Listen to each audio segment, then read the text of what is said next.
Part 1. Hear a student called Joanna telling her friend about an arts festival, which is being held in the city where they are studying. First, you have some time to look at questions 1 and 2.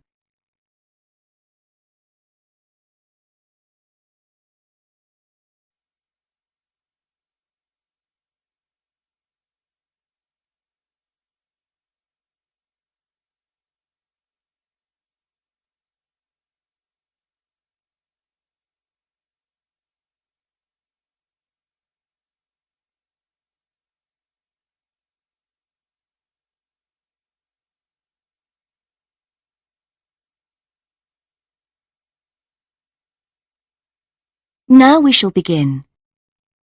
You should answer the questions as you listen, because you will not hear the recording a second time. Listen carefully and answer questions 1 and 2.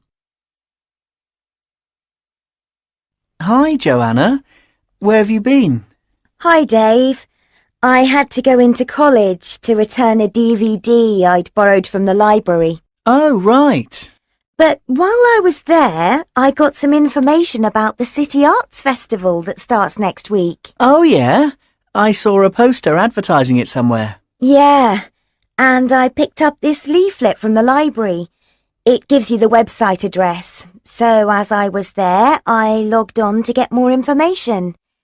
Actually, although they've got the full programme of events fixed now, you can't book online, which seems strange. There's a number to phone, though. And are there student discounts? I guess so, but I didn't notice. Anyway, there are 3 things I'd like to see. An Italian film, a rock concert, and an art exhibition. Oh. The exhibition's free, and you don't need to book, so I'll definitely go to that. But I'm going to get tickets for the film in case they sell out. Good idea. You can always buy concert tickets at the door, because that's in a really big hall. Right. Before you listen to the rest of the conversation, you have some time to read questions 3 to 10.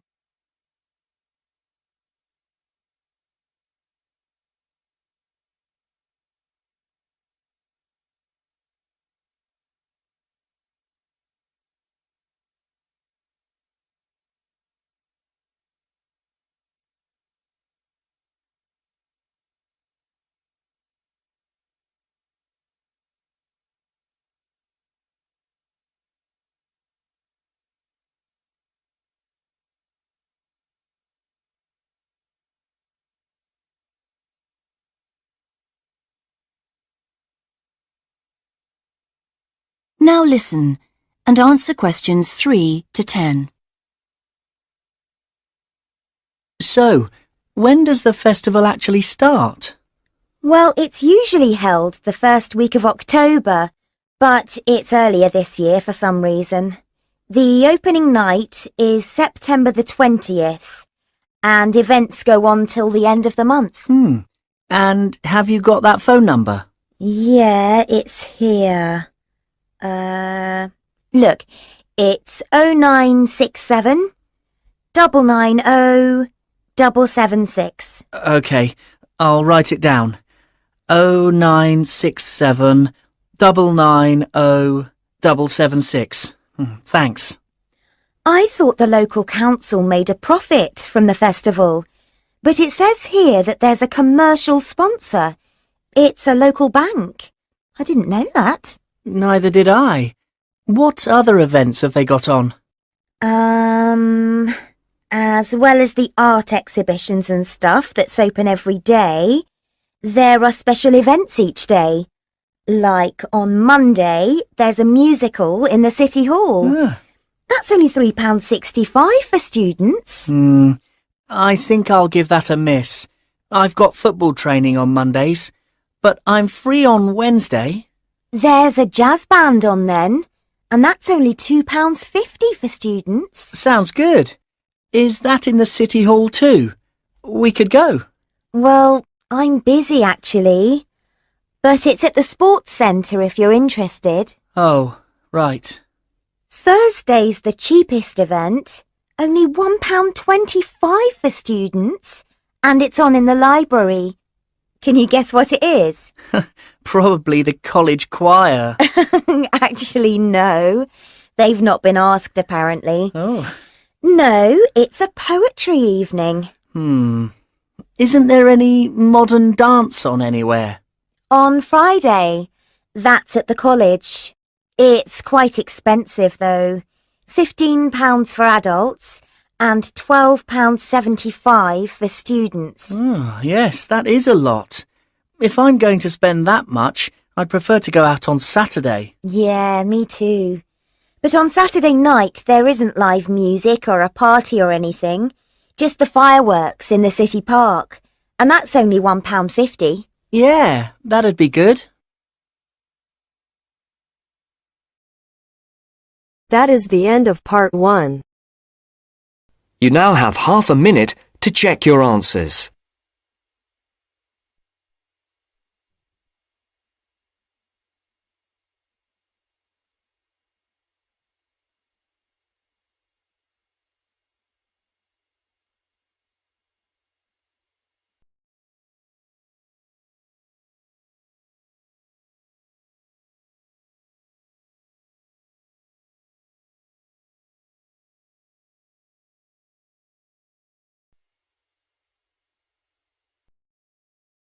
Now turns to part 2. Part 2. You are going to hear a guide named Matt who is introducing their trip in Wildlife Haven. Now you have some time to look at questions 11 to 15.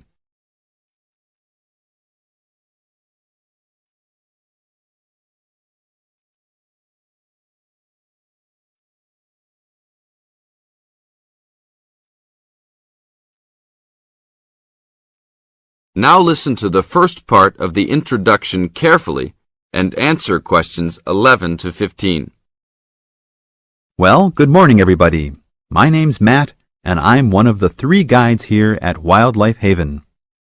Our job is to make sure that you all have a great time here with us and go home feeling happy and relaxed. As you can see, we're away from the city in a remote area between a national park and the sea. To encourage you to relax, there are no radios or TVs, and the only phones and newspapers are in the office. So, if peace and quiet is what you've come for, this is the place to be. From your cabin on the hill, you'll find you have the national park behind you, and you can look out from the sea from your front balcony. Your luggage will be unloaded from the bus and taken to your rooms in a few minutes. Once you have picked up your key at reception, please locate your room and check that all your luggage has arrived. The daily program here at Wildlife Haven is flexible and only as demanding as you want it to be. You should each have a brochure setting out the facilities and various walking tracks you can take. And on the bus, you are given a green sheet setting out a number of group tours in the coming week. If you want to join any tour, just write your name and room number on the relevant sheet along the wall here. Tomorrow, there is a Beachcombers and Rock Hoppers tour exploring marine life in the rock pools along the beach. Or, if you'd prefer to go inland, there's a guided forest walk that takes you off the walking tracks. If you want to catch some lunch, you could join the beach fishing expedition. And at night, you'll see there is a moonlight forest walk that leaves each night at 7 p.m. So there is plenty to choose from at Wildlife Haven, and of course, that includes just sitting on your balcony watching the waves roll in. But I would recommend my favorite tour, the Waterfall Walk. This departs at sundown each day and also provides the opportunity to have a moonlight swim. Now you have some time to look at questions 16 to 20.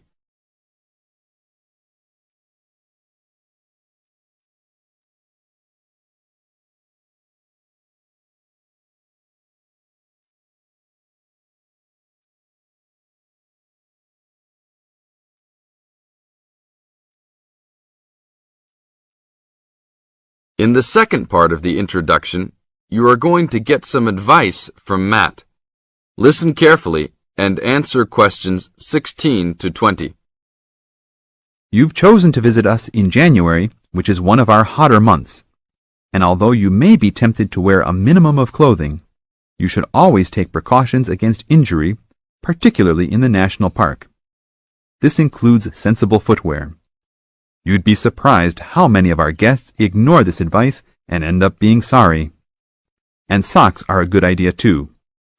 And even though you might be under trees a lot of the time, it's a good idea to wear a hat in this hot climate. There's no need to be too concerned about walking in the national park, provided you use common sense. It's true that there are poisonous spiders in the park, but they are really more frightened of you than you are likely to be of them. I should also warn you against eating any wild berries. Some are edible, but you should avoid them all. We'll provide all the food you can eat. Well, that's about all for now. Dinner is from 6 to 8 p.m. in this building.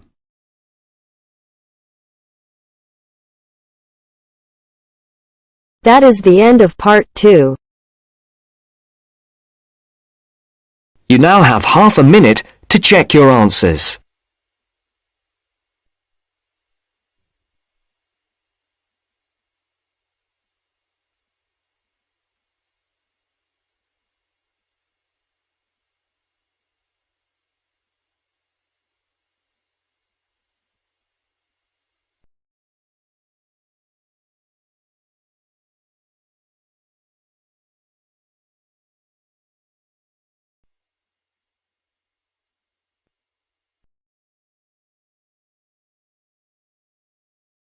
Now turns to part 3.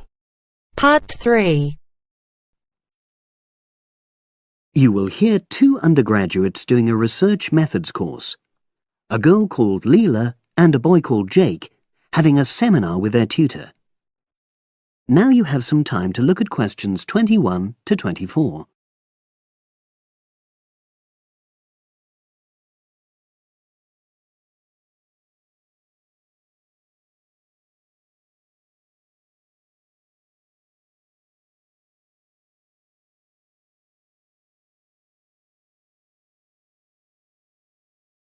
Now listen and answer questions 21 to 24. So the task I gave you both was to choose an article about a small-scale research project. Yes. You were then required to try to reproduce the research procedures in your own context, i.e. try it out for yourselves. Yeah, and that's what we've done. Great. So I'd like you to tell me a bit about the article and why you chose it. Well, the article's written by 2 university lecturers who had started using crosswords to help their students revise terminology for exams. And the crosswords were designed and set on computers. And we selected the article because, well, it seemed an accessible topic, even though we weren't familiar with the technique. You know, using IT to design crosswords for higher education. That's a good reason. So these lecturers wanted to see how well this innovation was received by their students. Yes. So how did you go about reproducing the research?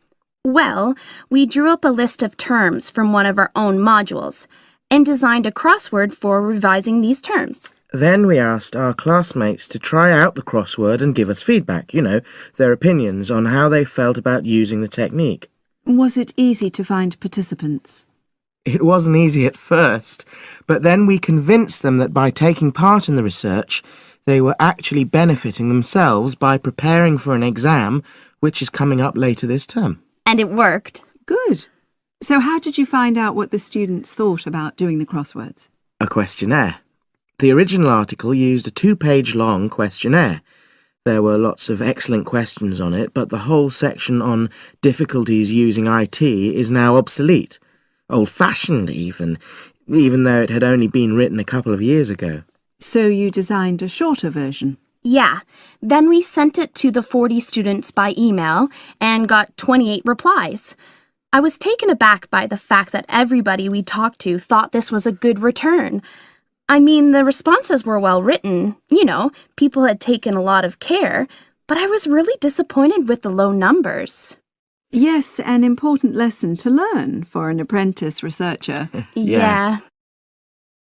Now you have some time to look at questions 25 to 30.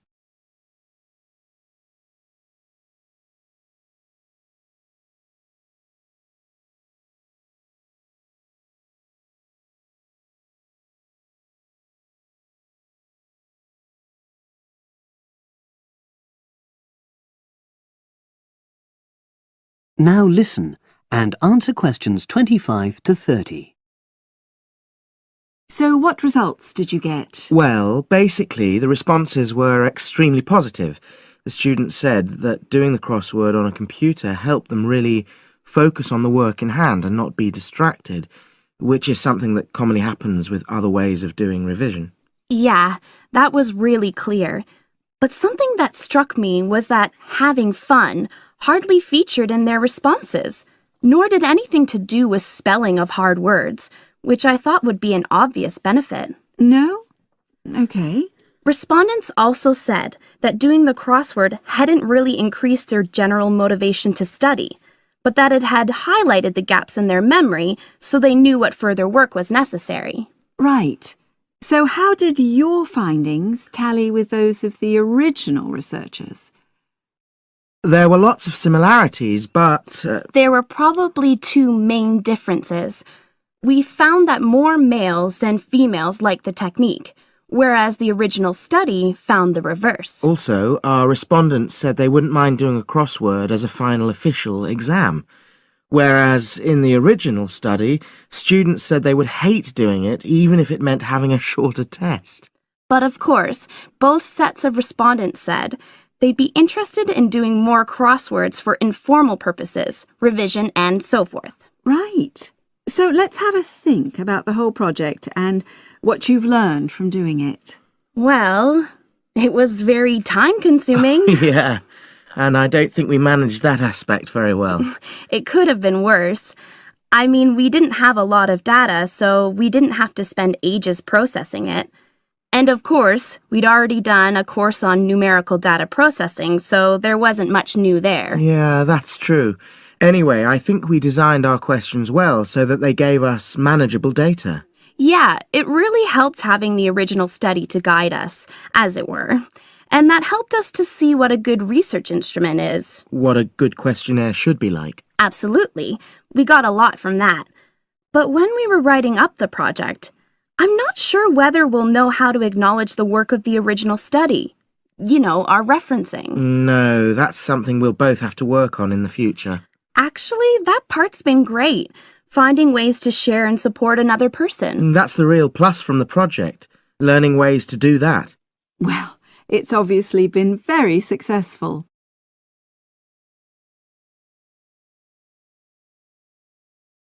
That is the end of part 3. You now have half a minute to check your answers.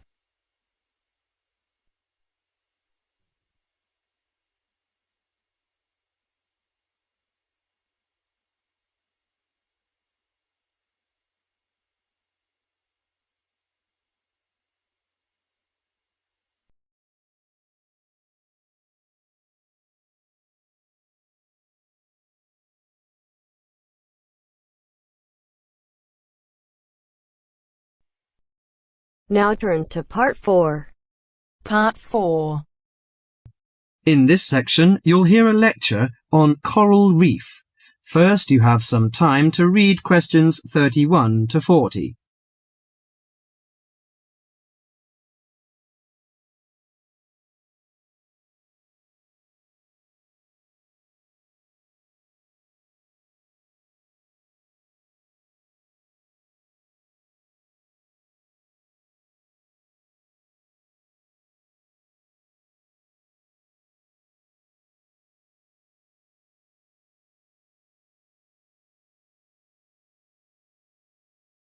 Now listen carefully to the lecture and answer questions 31 to 40.